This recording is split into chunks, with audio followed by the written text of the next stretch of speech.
Bom dia a todos e a todas das turmas do terceiro ano. Hoje nós iremos estudar agora pela manhã, nas aulas de português, mais um pouco da nossa literatura. E seguindo a geração de 30, a geração de 1930, que tem grandes nomes da nossa literatura. Semana passada eu me detive apenas em Graciliano Ramos, por isso que eu não vou, mesmo tendo ele nesses slides, e diga-se de passagem, esses slides não são meus, eles foram, ele foi elaborado, esse trabalho foi elaborado por Pedro Gervásio, Pedro Gervásio é um estudante e elaborou esse material.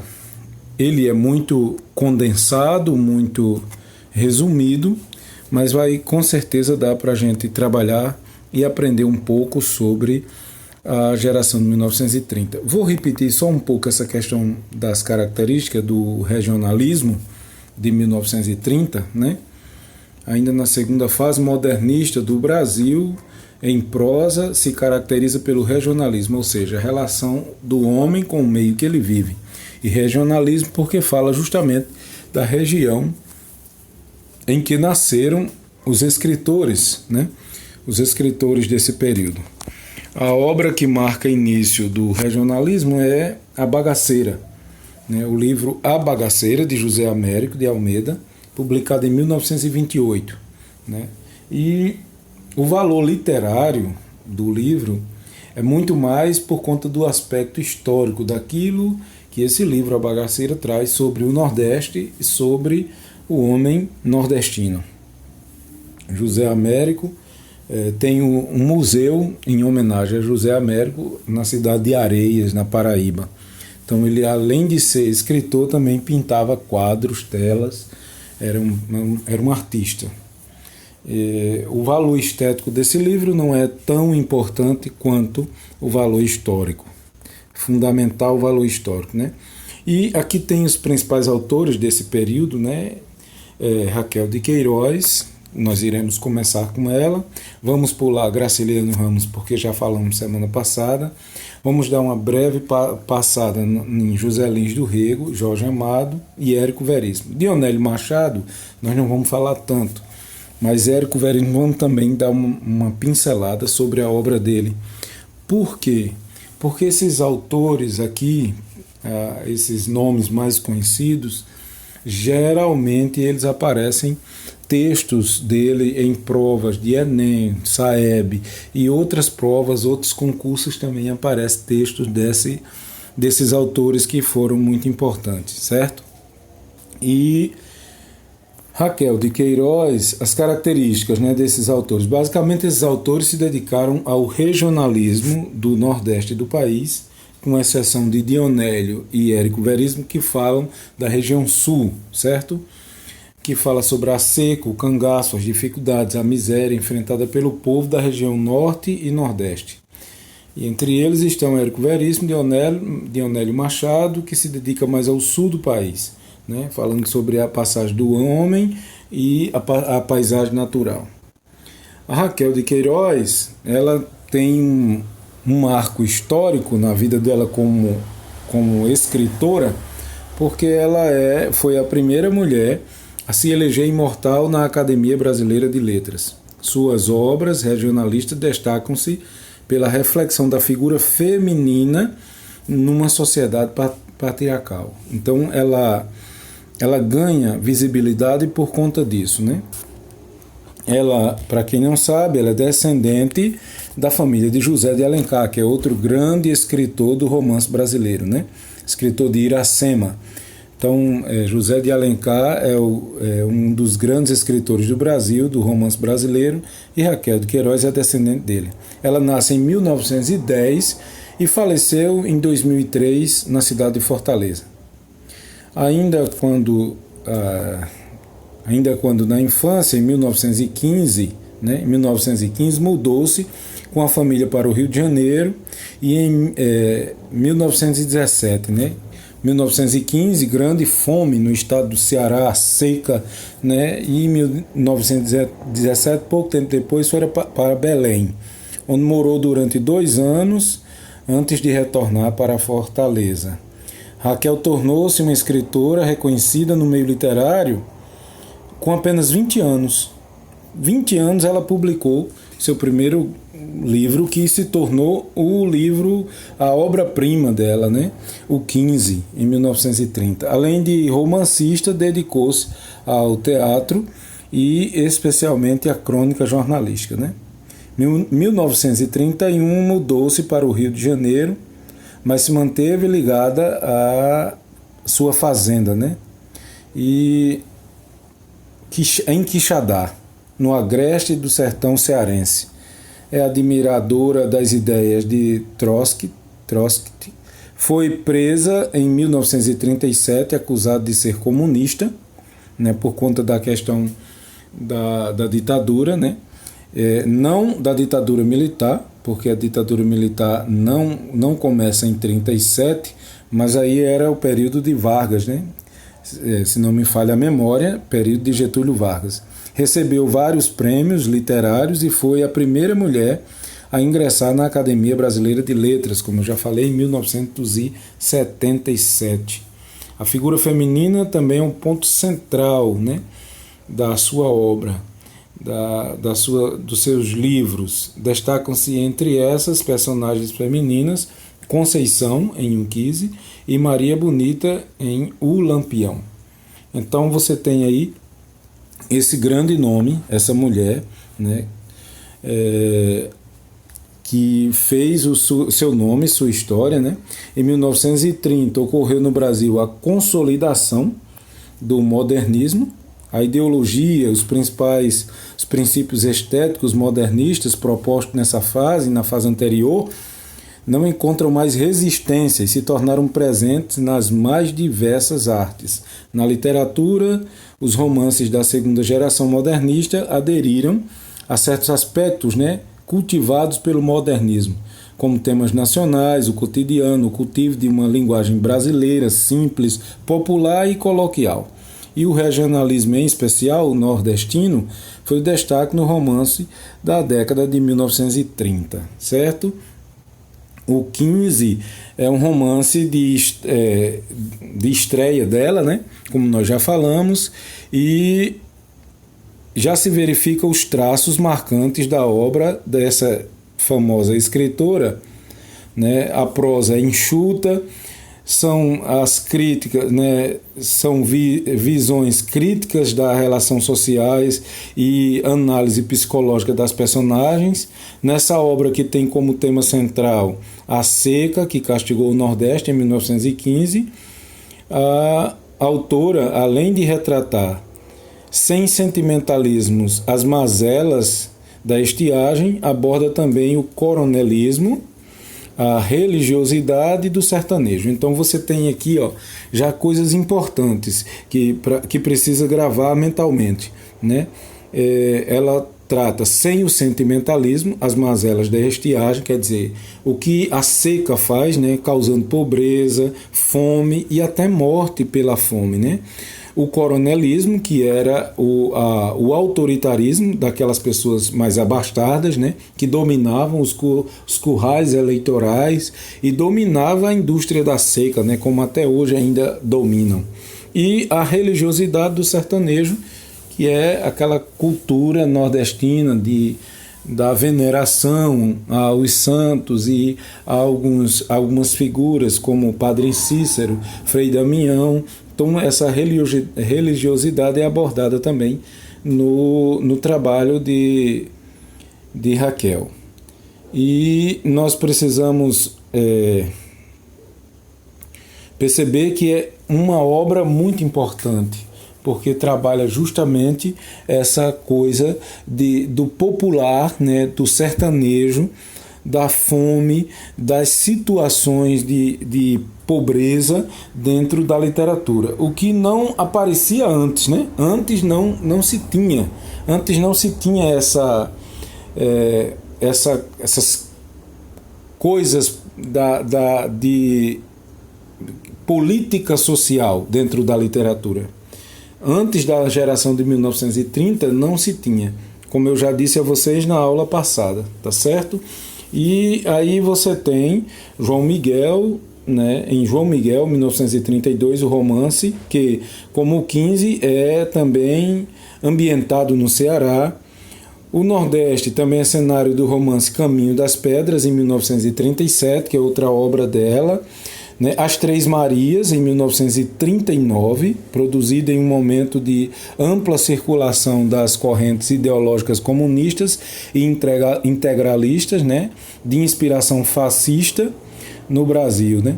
E O Caminho das Pedras é um romance político que concilia uma história amorosa e a defesa de dos ideais socialistas. Né? As Três Marias, há um aprofundamento da análise psicológica que já tendia a ocupar o primeiro plano na narrativa do Caminho das Pedras. E depois Doralina, em 1975. Depois O Galo de Ouro, em 1985. E seu último romance, Memorial de Maria Moura. A obra fez um grande sucesso e rendeu à escritora o Prêmio Jabuti em 1993, além de ter sido adaptada para a TV, né, um seriado em 1994. A Rede Globo gravou Memorial de Maria Moura, né, então é um grande nome essa escritora Raquel de Queiroz, a cearense, que nos dá bastante orgulho. Né, bastante orgulho de ser brasileiro com uma autora que nos representou de forma tão bem na literatura, certo? Nós vamos pular Graciliano Ramos e vamos passar agora para Jorge Amado. Jorge Amado, né, talvez o autor mais conhecido do público jovem. Isto porque muitos de seus livros foram adaptados para a TV e para o cinema. É um recordista de vendas de livros no Brasil e tem, assim, o que Jorge Amado tem de livros traduzidos para outras línguas é uma quantidade assim maravilhosa. Eu acredito que ele deve estar ali concorrendo junto com Machado de Assis como escritor brasileiro que mais tem livros traduzidos para outra língua. Né? Atualmente tem outras pessoas que também estão gozando desse privilégio, mas ele e Machado, Jorge Amado e Machado, têm uma grande quantidade de obras traduzidas para outras línguas, né? Por conta do sucesso que eles fizeram, né? Seus textos traçam o verdadeiro painel do Brasil, principalmente da Bahia, né, que é Nordeste, em especial do povo baiano. Sua linguagem é simples, próximo do falar do povo, que é uma característica comum ao regionalismo. Né? Todos os escritores regionalistas ele tem essa coisa da linguagem comum, na linguagem coloquial, na linguagem do dia a dia do povo, né? Que parece que o português não está errado, né? A forma como foi escrito, mas é justamente um recurso para aproximar o leitor da linguagem popular do povo. Sua linguagem é simples, suas constantes preocupações com as tradições e costumes unidas ao seu bom humor fizeram dele um dos escritores mais talentosos e de mais bem quistos do público atual. Né? Sua obra é dividida em função da temática. Né? Sua obra é dividida em função da temática. Ele é filho de um proprietário de terras na região cacaueira, né? Jorge Amado de Farias. Nasceu em 1912 e morreu em 2001. Né? Raquel morre em 2003, Jorge Amado morre em 2001. Nasceu em Itabuna, no sul do estado da Bahia, fez seus estudos secundários em Salvador e em 1930 mudou-se para o Rio de Janeiro para cursar Direito. Certo? No ano seguinte, publicou seu primeiro romance, No País do Carnaval. Né?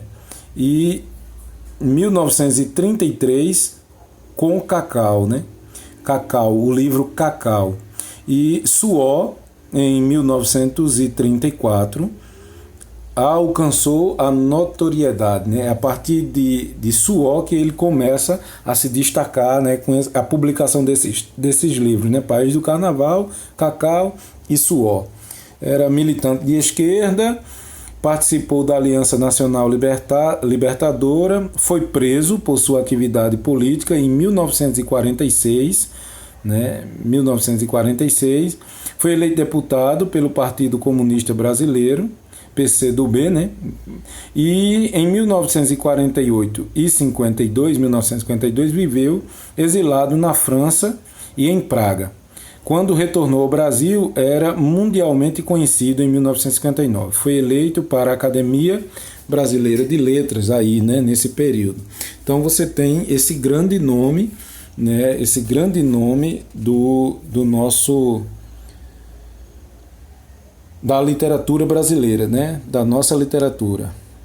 Os primeiros livros foram esses que nós já falamos, né, os romances das décadas de 30 a 40, né, Jubiabá, 1935, Mar Morto, 1936, Capitães de Areia, 1937, que se tornou um dos grandes best-sellers dele, né, vendeu muito, né, e foi traduzido para diversas línguas, Terras do Sem Fim, 1942.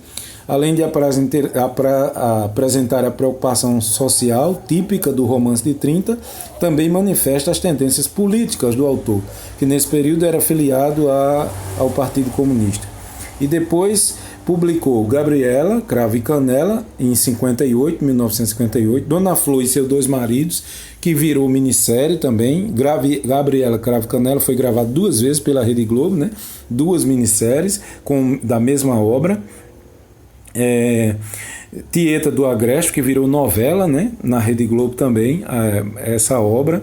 Tenda dos Milagres, que não aparece aqui, mas que foi outra obra dele, que tem um cunho de valorização do negro, né? Tenda dos Milagres fala sobre toda aquela cultura africana, a religião dos africanos, a comida, tudo. Então nós temos ele, Jorge Amado, né, com essas obras, né? E que valoriza justamente o povo, o mais simples, e que tem esses nomes, né? Esses nomes dessas obras todas aí que fizeram o nosso nome lá fora, a nossa literatura se torna conhecida, né? E Capitães de Areia é a obra que eu recomendo a leitura para vocês. Por quê? Porque fala de uma realidade que até hoje é um problema social no Brasil. Lembre-se da aula passada, quando eu disse que os romancistas desse período eles tinham uma característica de falar sobre problemas sociais. E Capitães da Areia fala justamente desse problema social que é os meninos na rua, né? Os meninos que são abandonados e que passam a viver na rua, nas ruas das grandes metrópoles. E como a Bahia é uma cidade, Salvador, né, é uma cidade grande, e o estado da Bahia também é um estado grande, Salvador é uma metrópole, como se diz, e já nasceu grande, né, porque Salvador já nasce grande ali com toda aquela coisa, a riqueza da cultura baiana e a chegada dos portugueses, né, a colonização. A Bahia já nasce grande, como se diz. Jorge Amado fala de um problema social daquela época já, bem antes, né, que é os meninos na rua. Então, Pedro Bala, que é o personagem principal dos livros, existem outros, mas Pedro Bala é o nome que mais se destaca na obra, né? Pedro Bala, João José, que é o único que sabia ler desse grupo de crianças entre 8 a 16 anos, crianças e adolescentes entre 8 a 16 anos, que foram marginalizados ali, abandonados, que viviam no trapiche da beira-mar e num armazém abandonado perto da praia, né? Então ganha esse nome, Capitães da Areia, porque eles eram tanto os mocinhos como os bandidos, né? Os mocinhos, porque nós vamos perceber dentro da obra o apelo social o apelo social que o escritor faz em sua obra, mostrando aquelas crianças como vítima, né, da sociedade que os abandonou, dos pais, das mães irresponsáveis e da sociedade que não tem uma solução para este problema tão grave, tão drástico e que afeta um número assustador até hoje, nos nossos dias. Então você tem esse grande escritor, Jorge Amado, e eu recomendo a leitura de Capitães de Areia, porque é riquíssimo de conhecimento e de uma visão social aguçada demais. Essas crianças, elas só contavam com a ajuda de um padre que os acolhia e ajudava, e uma mãe de santo que fazia a mesma coisa, que os protegia, acolhia e ajudava a eles, né? Então você vê aí o apelo religioso, né? Colocando os religiosos de duas religiões diferentes como sendo as únicas pessoas que se preocupavam com essas crianças. Então nós temos esta grande obra de Jorge Amado. Também ainda nós temos um outro escritor que é muito importante, né, e para nossa literatura, José Lins do Rego. José Lins do Rego, né, foi um apaixonado pelo futebol, torcedor inveterado do Flamengo, né, era flamenguista e descendente de senhores de engenho, né. José Lins do Rego nasce em 1901 e falece em 1957. Nasceu no município de Pilar, é uma cidade do estado da Paraíba, né? Cursou Direito no Recife, na capital de Pernambuco, onde se apaixonou pelos intelectuais, né, e modernistas da época, como Gilberto Freire, José Américo de Almeida. E poucos anos depois, em Maceió, ele pôde conviver com Graciliano Ramos, né? Teve contato, amizade, Jorge de Lima e Raquel de Queiroz também. Ele teve contato com Raquel, que é a escritora que nós já falamos, né? Em 1935, ele muda-se para o Rio de Janeiro, e onde participou ativamente da vida literária. Além do romance, o autor também produziu crônicas, ensaios e literatura infantil, como Contos da Velha Totonha, né, que é um livro de contos para crianças, né? E foi eleito para a Academia Brasileira de Letras em 1955, 2 anos antes de morrer, né? 2 anos antes de sua morte, ele foi eleito para a Academia Brasileira de Letras. Criado no engenho do seu avô, né? Ele foi criado no engenho do avô materno e testemunhou em sua infância e adolescência os últimos lampejos de uma tradição fundamental no sistema latifundiário, né? Era patriarcal e escravocrata, né? Então ele ainda testemunhou a libertação ali ainda dos escravos, o resquício que ficou após a libertação dos escravos, né? Ainda na geração de 1900, né? Ele presencia ainda a herança maldita daquele período escravocrata no Brasil. Em sua linguagem fluida e popular, o autor representa a vida do burguês, né? Dos engenhos, das usinas, seus diversos aspectos, envolvendo a abordagem psicológica, social e política, econômica e místico-religiosa. Então, veja que essas características vão aparecendo também em outros autores, assim como Raquel falou dessa coisa religiosa, como também o Jorge Amado falou dessa coisa religiosa dentro da obra, da psicológica em Raquel em relação às personagens femininas. Aqui ele nas personagens, por exemplo, Menino de Engenho e Fogo Morto também. E de acordo com o próprio autor, sua obra de ficção se agrupa em ciclos da cana-de-açúcar, como Menino de Engenho, de 1932, Doidinho, de 1933, Banguê, de 1934, Usina, de 1936 e Fogo Morto, em 1943. E o ciclo do cangaço, Misticismo e Seca, como em Pedra Bonita, 1938, e Cangaceiros, em 1953, que foi também filmado, né? Cangaceiros foi uma obra que foi filmada. Obras independentes vinculadas nos dois ciclos, né? O Moleque Ricardo, 1934, Pureza, 1937, Riacho Doce, em 1939, e desvinculadas desse ciclo, Água Mãe, 1941, e Eurídice, em 1947. Né? Fogo Morto é a sua obra que se torna assim, muito conhecida, né?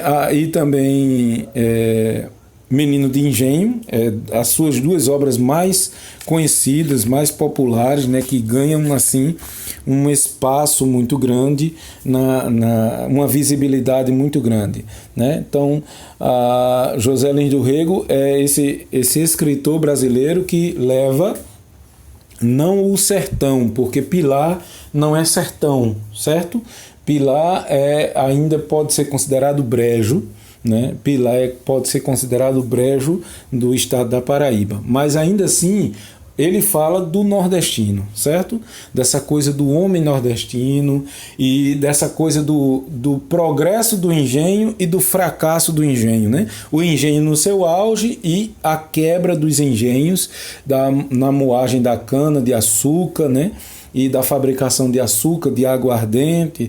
Então ele fala ainda desse período de auge e da queda também dos engenhos que vão se desfazendo, né? Quando da libertação dos escravos, alguns escravos saíam de um engenho para outro procurando trabalho, porque não tinha outra coisa o que fazer, não tinha profissão e se submetia a um trabalho semi-escravo, né? Nos engenhos. Então, é um escritor que tem um grande nome dentro da nossa literatura, e Fogo Morto foi filmado também em 1976. Né? Fogo Morto foi transformado em filme em 1976, que fala também dessa coisa do cangaço, da vida do homem do Nordeste, do homem do campo. Por fim, nós temos também Érico Veríssimo. Érico Veríssimo é outro grande nome do regionalismo, só que não mais nordestino, né? Não do regionalismo nordestino, mas do regionalismo que aborda o homem do sul, né? Mas o homem do campo do sul, né? Érico Veríssimo, assim como Jorge Amado, conquistou o público leitor, né? Sua obra é comumente dividida em romances urbanos, históricos e políticos, né? Érico Veríssimo nasce em 1905 e faleceu em 1975. Nasceu em Cruz Alta, no Rio Grande do Sul, vindo de uma família rica e tradicional, que perdeu o poderio econômico, trabalhou no comércio quando jovem e, ao se mudar para Porto Alegre em 1930, passou a se dedicar ao jornalismo, mesmo sem cursar a faculdade de jornalismo. Publicou o livro de contos e fantoches em 1932. No ano seguinte, Clarissa, romance que marcou o início da sua popularidade, e desde então passou a se dedicar intensamente às atividades literárias a partir daí, né? Foi diversas vezes aos Estados Unidos, onde lecionou literatura brasileira e dirigiu um dos departamentos culturais da Organização dos Estados Unidos Americanos. Em 1948 e 1960, dedicou-se à elaboração de O Tempo e o Vento.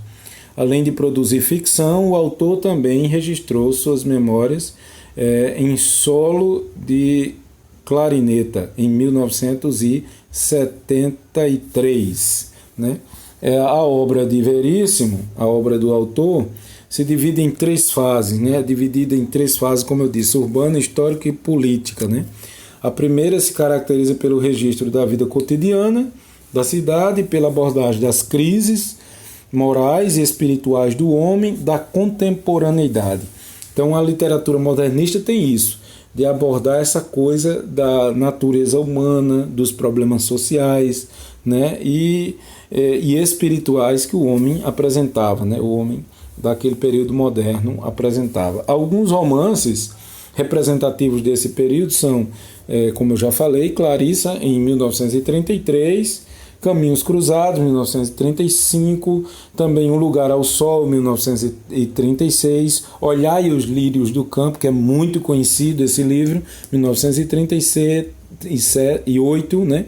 O Resto e Silêncio, em 1943. Já na segunda fase, que corresponde à investigação das origens da formação social, política e econômica do Rio Grande do Sul. Então aí a parte histórica, né? Antes a parte urbana, agora a parte histórica, os livros que trabalham essa parte histórica, né? A partir desse trabalho, o autor produziu sua obra-prima, que é assim, o best-seller dele, que vendeu muito, muito, muito, e o deixou famoso e foi traduzido para outras línguas também, 1949 a 1961. É uma trilogia de envergadura épica, né? Porque fala da chegada dos primeiros colonizadores e da questão da formação do povo gaúcho, né? Da formação do povo gaúcho. E a última fase se caracteriza pelo afastamento da temática sulina, voltando-se para os aspectos políticos internacionais, como o caso de O Prisioneiro, de 1967, e O Senhor Embaixador, em 1965. Assim como Jorge Amado, Veríssimo conquistou um grande sucesso junto ao público. Entretanto, parte da crítica considera sua obra superficial, tanto no trabalho como na linguagem, como na análise psicológica das personagens. E Érico também escreveu, né, outros trabalhos, né, e o autor analisa a crise da sociedade da época em suas obras, né, naquelas urbanas, principalmente. Sua grande obra-prima, O Tempo e o Vento, em que nós encontramos as grandes figuras de Ana Terra e Rodrigo Cambará. É dele também o conhecido Incidente em Antares, um romance político que mistura o plano real com o plano imaginário. Num dado momento desse romance, os coveiros entram em greve e os mortos, por sua vez, acabam ressuscitando para denunciar a corrupção e a podridão moral dos moradores da cidade. Então, é ficcional, né? Acidente em Antares. Nós temos esses grandes nomes. Não vamos falar sobre Dionélio, né? Dionélio Machado. E no material nós temos aqui um trecho de Menino de Engenhos. O Menino de Engenho é de José Lins do Rego, como já foi falado. Não é de Érico Veríssimo, certo? Fica por aqui a nossa aula. Espero ter contribuído com vocês, né? E um forte abraço a todos, E eu vou trabalhar com vocês no grupo 5 questõezinhas abertas para vocês produzirem, né, pequenas respostas. 5 questões apenas, com pequenas respostas, para que vocês possam trabalhar a partir do material, né, que eu vou enviar esses slides também para o grupo, para que vocês possam ficar com esse material, e vou enviar também aquela questão das características, trabalhar dentro desse material a questão das características desse período do nosso romance brasileiro, que é a geração de 1930. Beijão a todos, um forte abraço.